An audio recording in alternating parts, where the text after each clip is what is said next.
to the city streets, we began to feel the fire. අද හරියටම වෙසක් පෝය දවස. ඒ කියන්නේ මැයි මාසේ 12 වෙනිදා. අදත් මගේ YouTube channel එකට ආදරණීය ඔයාලව හරිම ආදරයෙන් මම පිළිගන්නවා. ඉතින් අද නිවාඩු දවස නිසා පොඩ්ඩක් පරක්කු වුණා මම ඇහැරෙද්දී. නැගිටිනකොට අද දවසේ උදේම දැක්කේ මෙන්න මේ විදිහට වහිනවා. අද කරගන්න ගොඩක් වැඩ හිතාගෙන හිටියට මේ ක්ලයිමේට් එකත් එක්ක ඒ හැම දෙයක්ම කරන්න පොඩ්ඩක් විතර කම්මැලිකමක් ආවා. ඒ වුණාට ගෙදර වැඩ ඔක්කොමත් ගෘහණියක් විදිහට අපි කරන්න ඕනේනේ. ඔන්න ඉතින් උදෙන්ම මම ආවා බබාලටයි අපිටයි කන්න කෑම ටිකක් හදාගන්න. ලොකු දෙයක් හදන්න හිතාගෙන හිටියේ නැහැ. අදටත් දවල්ට උයන්නෙත් නැහැ කියලාමයි හිතාගෙන ඉන්නේ. ඒ නිසා බබාලත් කන්න ආස හින්දාම මම උදේට කන නූඩල්ස් ටිකක් හදාගත්තා. තවමත් මගේ හෙම්බිරිස්සාව ගතිය අඩුවක් නැති නිසා වොයිස් කරද්දී තැනින් තැන කටහඬ පොඩ්ඩක් වෙනස් වෙලා තේරෙයි. ඉතින් අද පෝය දවසනේ ඒ හින්දා මම මේ නූඩල්ස් එක හදන්න යොදාගත්තේ සොසේජස් තමයි. මොකද බිත්තර කඩන්නත් බැරි නිසා බිත්තර දාගත්තේ නැහැ. අද මම අරගෙන එන වීඩියෝ එක පොඩ්ඩක් විතර වෙනස් වීඩියෝ එකක්. මොකද මම හිතුවා හැමදාම මම සාමාන්‍යයෙන් මගේ දවස ගෙවෙන විදිහ කතා කරද්දී ගොඩක් වෙලාවට කොහේ හරි යන එකක් නේ ඔයාලත් එක්ක ෂෙයා කරගන්නේ. ඉතින් අද මම හිතුවා මම දවස කොහොමද ප්‍රොඩක්ටිවිටි එකෙන් ගත කරන්න කියලා ඔයාලත් එක්ක ෂෙයා කරගන්න ඕනේ කියලා. මම පළවෙනි ටිප් එක විදිහට ඔයාට කියන්න කැමති. ඔයාට දවස පටන් ගද්දිම පොඩි හරි කම්මැලිකමක් ඇති වෙනවා නම් ඔයා ඒ දවසේ වැඩ කරන්න පටන් ගන්න හොඳම මොටිවේෂන් එක විදිහට ඔයාට ගන්න පුළුවන් ඔයා දවසේ කරන්න ආසම වැඩේ. එහෙම නැත්නම් ලේසියෙන්ම කරන්න පුළුවන් දේ මුලින්ම කරොත් ඔයාට ඒ දවස හරිම ප්‍රොඩක්ටිවිටි එකකින් යුක්තව ගත කරන්න පුළුවන්. ඉතින් මගේ අද දවසත් මං හරිම කම්මැලිකමෙන් තමයි පටන් ගන්න හැදුවේ. ඒ කියන්නේ මේ තියෙන කාලගුණෙත් එක්කම මට හිතුණා අද හරිම කම්මැලි දවසක් වෙනවා කියලා. හැබැයි මම ඉතින් ගෙදර වැඩ ටික කරලා ඉවර කරගන්නත් ඕන නිසාම මුලින්ම තෝරගත්තේ උයන එක. ඉතින් ඔයාටත් මම කියන්නේ ඔයාට කම්මැලි දවසක් නම් තියෙන්නේ ඔයා ආසම වැඩෙන් මුළු දවසම පටන් ගන්න පුළුවන්. ඉතින් මට මේ සතිය අන්තේ ගෙදරට ඕන කරන බඩු ගන්න යන්න ඕනේ නැහැ. ඒ කියන්නේ ග්‍රොසරි shopping යන්න ඕනේ නැහැ.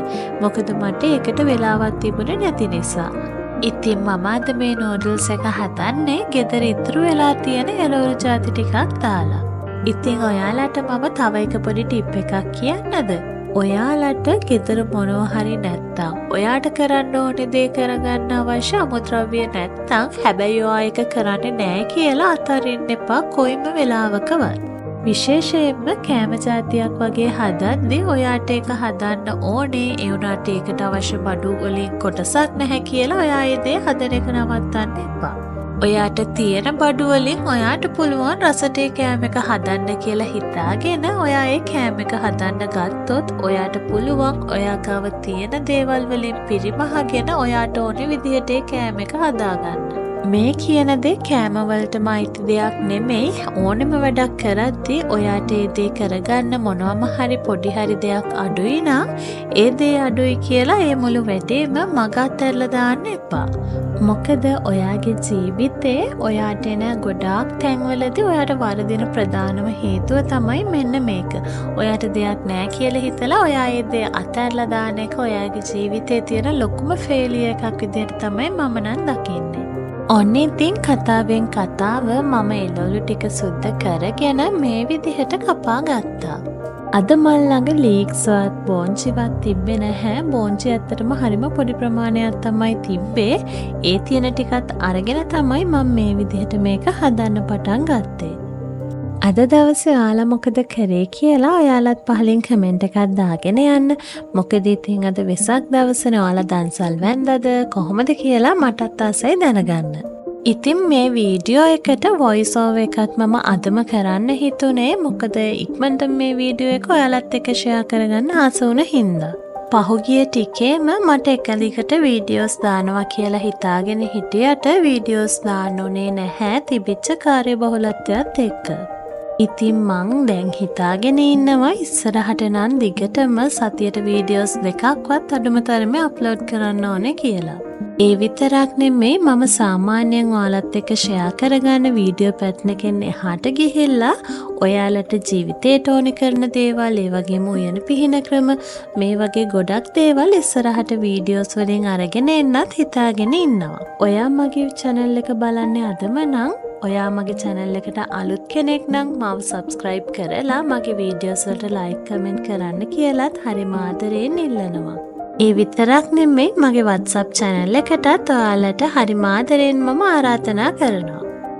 නූඩල්ස් එක හදාගෙන ඉවර වෙලා ඔන්න ඉතින් මම ආවා උදේම බුදු පහන තියන්න. මම කලින් වීඩියෝ එකෙත් ඔයාලට කිව්වා මගේ බුදු පහන තියෙන තැන මම පොඩ්ඩක් වෙනස් කරා කියලා. ඒකට ප්‍රධානම හේතුව තමයි බුදු පහන තිබ්බ තැන තිබ්බහම අපේ බබාලා දෙන්නත් එක්ක චුට්ටක් ඒක පරිස්සම් කරගන්න අමාරුයි. මොකද ඉතින් ඒ දෙන්නම තාම පුංචිනේ.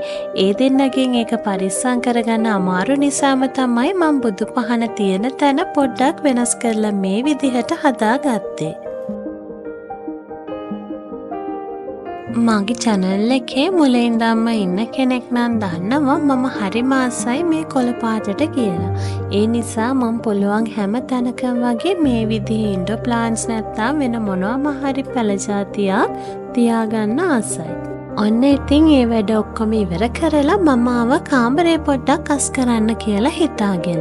මම සාමාන්‍යයෙන් සතියකට එකපාරක් හෝ දෙපාරක් බබාලගේ බෙඩ්ෂීට් ඒ වගේම අපේ බෙඩ්ෂීට් කොට්ටුර මේ දේවල් වෙනස් කරනවා.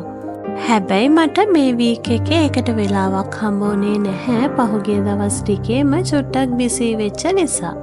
උදේ වැස්සට මේ වෙද්දි නම් පොඩ්ඩක් පායලා තිබ්බේ. ඉතින් මම හිතුවා රෙදි ටික මැෂින් එකට දාන්න ඕනේ කියලා ඉක්මනටම වේලා ගන්න.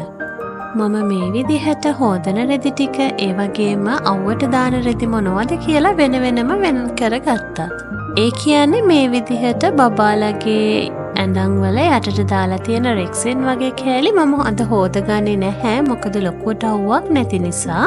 හැබැයි මම මේ හැම දෙයක්ම පිළිවෙලට අවුවට දාන්න තමයි හිතාගෙන ඉන්නේ. ඔන්න ඉතින් මම ඔයාලත් එක්ක තව එක ටිප් එකක් ෂෙයා කරගන්න තමයි දැන් මේ ලෑස්ති වෙන්නේ. ඒ කියන්නේ ඔයාගේ ජීවිතේ ඔයාට පිළිවෙලට හදාගන්න නම් ඔයාටම පුළුවන් පොඩ්ඩක් රිෆ්‍රෙෂ් වෙන්න. ඒකට ඔයාගේ බෙඩ්ෂීට් මාරු කරන්න පුළුවන්. ඔයාගේ කාමරේ තියෙන ෆර්නිචර්ස් පොඩ්ඩක් වෙනස් කරලා හදාගන්න පුළුවන්. මම නම් ගොඩක් වෙලාවට මගේ ජීවිතේ වෙනසක් ඕනේ නම් නැත්තම් දැන් අලුත් මන්ත් එකකට යද්දි රිෆ්‍රෙෂ් වෙන්න ඕනේ නම් අලුත් වීක් එකකට රිෆ්‍රෙෂ් වෙන්න ඕන නම් මෙන්න මේ කියන ටිප් එක යූස් කරනවා. ඉතින් ඔයාලටත් පුළුවන් ඔයාගේ ජීවිතේට තවත් එක පුරුද්දක් විදිහට මෙන්න මේ විදිහට හොඳ රිෆ්‍රෙෂ්මන්ට් එකක් ගන්න. උදේ වැස්සට ඔන්න මේ වෙද්දි නම් හොඳටම පායලා තියෙන්නේ. අපිට පොඩි දන්සලකුත් හම්බ වුණා. ඉතින් දවල් එළියට ගිහින් ආවට පස්සේ මම ලෑස්ති වෙන්නේ මේ රෙදි ටික හොදලා ඉවර වෙලා අපේ බෙඩ්ෂීට් ටික ආපහු මාරු කරගන්න. තව පුංචි දෙයක් කියන්න මම කිව්වනේ කලින් ඔයාලට පුළුවන් අලුතෙන් රිෆ්‍රෙෂ් වෙන්න ඕනේ නම් මේ විදිහට කාමරේ පොඩ්ඩක් වෙනස් කරගන්න කියලා. එතකොට මම නම් ආපහු දාද්දී අර කලින් සතියේ දාලා තිබ්බ ෂීට්ස් දාන්නේ නැහැ.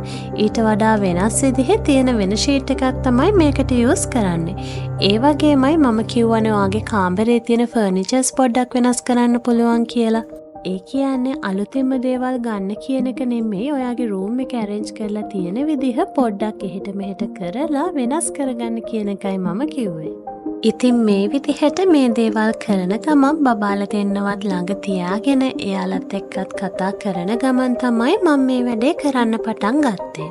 ගොඩක් බබාලා ඉන්න අම්මලට තියෙන ප්‍රශ්නයක් තමයි බබාලත් එක්ක එයාලගේ වැඩ ටික ඔක්කොම කරගන්න වෙලාව මදි කියන එක. මටත් ඒ ප්‍රශ්නේ නැතුවම නෙමෙයි තියෙන වෙලාවල් තියෙනවා. හැබැයි මම ඒ හැම වෙලාවක්ම කොහොම හරි මැනේජ් කරගන්න තමයි පුළුවන් තරම් try කරන්නේ. ඔයාලත් ගෙදර වැඩ ඔක්කොමත් එක්ක බැලන්ස් කරගන්න අමාරුයි කියලා හිතන්නේ නැතුව පුළුවන් වෙලාවට වැඩ දෙක තුනක් එකටම කරගන්න පුළුවන් නම් ඔයාලගේ ටයිම් එක ඔයාලට ඉතුරු කරගෙන හරිම පහසුවෙන් තමන්ගේ දවසේ වැඩ ටික කරගන්න පුළුවන්. අනිත් එක මට තියෙන ප්‍රශ්නයක් තමයි ගොඩාක් වෙලාවට මම ජොබ් එකත් කරන ගමන් මේ හැමදේම බැලන්ස් කරගද්දී මට බබාලා දෙන්නව සමහරක් වෙලාවට මිස් වෙනවා වගේ තේරෙනවා. ඉතින් ඒ වගේ වෙලාවට මම හිතලම මේ විදිහට මගේ ඉතුරු වැඩ කරන ගමන්ම බබාලා දෙන්නව මල් ළඟ තියාගෙන එයාලත් එක්කත් මේ විදිහට පොඩ්ඩක් හරි කාලය ගත කරනවා. ඉතින් සමහර අයට හිතෙන්න පුළුවන් මේ විදිහට තවත් වැඩක් කරන ගමන් බබාලත් එක්ක කතා කරන එකේ කිසිම වැඩක් නැහැ කියලා. ඉතින් ඒක එක පැත්තකට ඇත්ත වෙන්න පුළුවන්. හැබැයි මම වගේ බිසි අම්මා කෙනෙක්ට නම් මේ හම්බෙන ටයිම් එකත් මේ විදිහට මෙයාලත් එක්ක ගත කරන්න පුළුවන් නම් ගොඩක් වටිනවා කියලා තමයි මම හිතන්නේ. ඉතින් මම නිතරම මේ කියන්නේ මගේ අත්දැකීම් සහ මට හිතෙන විදිහ. ඔයාලගේ අදහස මීට වඩා වෙනස් වෙන්න පුළුවන්. ඒ වැඩ සේරම කරලා හවස අපි පොඩ්ඩක් එළියට ගියා. මම නම් ඒ කිසිම දෙයක් රෙකෝඩ් කරේ නැහැ. අපි අපහු ගෙදර එද්දි පොඩ්ඩක් රෑ වෙලා තිබ්බේ. බබාලා දෙන්නවත් නිදි කරවලා ඔන්න ඉතින් මම ලෑස්ති වෙන්නේ දවසේ මගේ අන්තිම වැඩ ටික කරලා ඉවර කරගන්න. ගොඩක් වෙලාවට මම බබාලා දෙන නිදාගත්තට පස්සේ තමයි මේ විදිහට පොත්පත්වල වැඩ කරන්න පටන් ගන්නෙ. සේරටම කලින් මන් දවසේ අන්තිමටම කරන වැඩේ තමයි මගේ ජර්නල් බුක් එක කම්ප්ලීට් කරන එක. මගේ දවස මොන වගේද? අද දවස කොයි වගේ දවසක්ද? අද මොකද උනේ? මේ හැම දෙයක්ම මම මේ ජර්නලින් බුක් එකේ මෙන්ෂන් කරනවා. සමහරක් දවස් තියෙනවා මටත් හැමදාම මේ පොත අප්ඩේට් කරන්න බැරි වෙන. හැබැයි ඉඩ හම්බෙන හැම වෙලාවකම මම පුළුවන් තරම් උත්සාහ ගන්නවා මගේ මේ පොත කම්ප්ලීට් කරගන්න. මේ දේවල් කරලා ඉවර වෙලා ඊළඟට මම කරන්නේ මගේ ටු-ඩු ලිස්ට් එක හදාගන්න එක. ඔයත් ජර්නලින් වලට කැමති කෙනෙක් නම් මගේ YouTube channel එකේ තියෙනවා මේ අවුරුද්දට මං හදපු ජර්නලින් බුක් එකේ ආකෘතිය. ඔයාලට පුළුවන් ඒ විදිහට ඔයාලගේ ජර්නලින් බුක් එකක් ඩිසයින් කරගන්න. මට තව වැඩ වගේකුත් ඉතුරු වෙලා තියෙනවා. ඊට කලින් තමයි මම මේ දේ ආසාවෙන්ම මේ කරන්නේ. ඔන්න ඉතින් ඔයාලට තව එක ටිප් එකක් කියලා දෙන්නම්. ඔයා නිදාගන්න යන්න කලින් ඔයාගේ දවසේම තියෙන ස්ට්‍රෙස් එක රිලීස් කරගන්න ඕනේ නම් මේ වගේ ජර්නලින් බුක් එකක් මේන්ටේන් කරන්න පුළුවන්. එහෙම නැත්නම් මැන්ඩෙලා පොතක් අරගෙන ඒක කලර් කරන්න පුළුවන්. මම නම් ගොඩක් වෙලාවට නිදාගන්න යන්න කලින් එක්ක ජර්නලින් බුක් එක අප්ඩේට් කරනවා. එහෙම නැත්නම් මැන්ඩෙලා චිත්‍රයක් පාට කරන එක අනිවාර්යයෙන්ම කරනවා. සමහර අයට හිතෙන්න පුළුවන් මේක නිකන් ඔළුවට අමුතු බරක් වගේ දෙයක් කියලා ජර්නලින් කරනවා කියන එක. හැබැයි අනේ එහෙම නැහැ. ඔයාගේ ඔළුවට නිදහස් කරගන්න ඔයාට ආස විදිහට මේ පොත හදාගත්තාම ඔයාට පුළුවන්. ජර්නල් බුක් එක අප්ඩේට් කරලා ඉවර වුණාට පස්සේ ඔන්න මම ලෑස්ති වෙන්නේ ග්‍රැටිටියුඩ් ජර්නලින් කරන්න. ඒකට මං ගාව වෙනම ජායකකුත් තියෙනවා. ඒක හදන විදිහත් මම ඔයාලට කලින් මගේ YouTube channel එකේ ෂෙයා කරගෙන තියෙනවා. ග්‍රැටිටියුඩ් ජර්නලින් එකත් කරලා ඉවර වෙලා ඔන්න ඊළඟට තමයි මම මගේ to-do list එක හදාගන්න හදන්නේ. ඇත්තටම කිව්වොත් දැන් මේ වීකෙන්ඩ් එකේ මම බිසි වෙච්ච හින්දා කිසිම දෙයක් කරගන්න උනේ නැහැනේ. මම ඒ නිසාමයි මේ විදිහට මගේ to-do list එක හදාගෙන එදිනෙදා දවස කොහොමද ප්ලෑන් වෙන්න ඕනේ කියන එක කලින්ම ප්ලෑන් කරගන්න හදන්නේ. ඇත්තටම එහෙම ප්ලෑන් කරගත්තාම අපේ ජීවිතේ අපිට මග ඇරෙන දේවල් ගොඩාක් අඩු වෙනවා. ඔන්න ඉතින් ඒකත් ඔයාගේ ජීවිතයට ගන්න පුළුවන් එක ටිප් එකක් විදිහට මතක තියාගන්න. සමහර අය හිතන්න පුළුවන් මේ විදිහට පොතක් අරගෙන ලියන එක චුට්ටක් අමාරු වැඩක් කියලා. හැබැයි ඉතින් මම නම් හරි ආසාවෙන් තමයි මේ දේවල් කරන්නේ. මගේ ජර්නලින් බුක් එක හරහා මට පුළුවන් වුණා ගොඩාක් දේවල් ට්‍රැක් කරගන්න. මගේ වතුර බොන ප්‍රමාණය, ඒ වගේම මගේ වියදම් මොනවද, මට හම්බෙන මුදල් මොනවද, මේ වගේ ගොඩාක් දේවල් මම මේකෙන් ට්‍රැක් කරලා ඉවර වෙලා ඊළඟ මාසෙදී මගෙන් වෙන වැරදි අවම කරගන්න තමයි මේ උත්සාහ ගන්නෙ. ලබන සතියේ දවස් කිහිපයකටම හරියන්න මම මේ විදිහට මගේ to-do list එක හදාගෙන ඉවර කළා. ඉතින් මේ වීඩියෝ එකෙන් ඔයාලගේ ජීවිතේටත් ගන්න මොනවාම හරි දෙයක් තියෙන්න ඇති කියලාත් මම විශ්වාස කරනවා. මාව තාමත් සබස්ක්‍රයිබ් කරලා නැත්නම් මගේ YouTube channel එක සබස්ක්‍රයිබ් කරන්න කියලාත් ආදරයෙන් ඉල්ලනවා. ඒ වගේමයි description box එකේ දාලා තියෙන WhatsApp channel එකටත් එකතු වෙන්න කියලාත් ආදරයෙන් ඔයාලට මතක් කරනවා.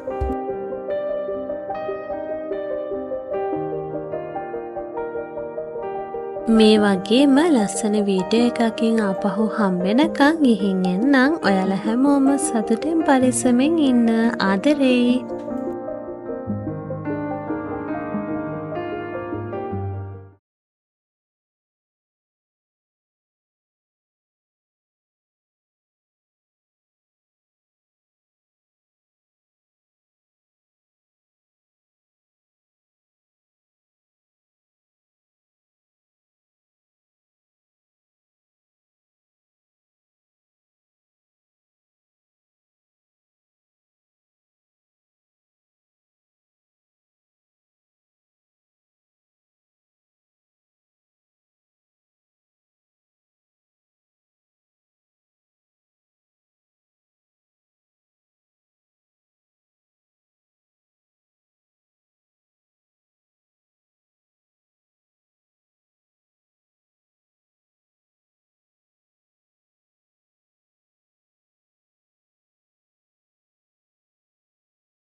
ඉතින් මම හිතනවා මේ වීඩියෝ එකෙන් ඔයාට ගන්න දෙයක් තියෙන්නේ නැති කියලා.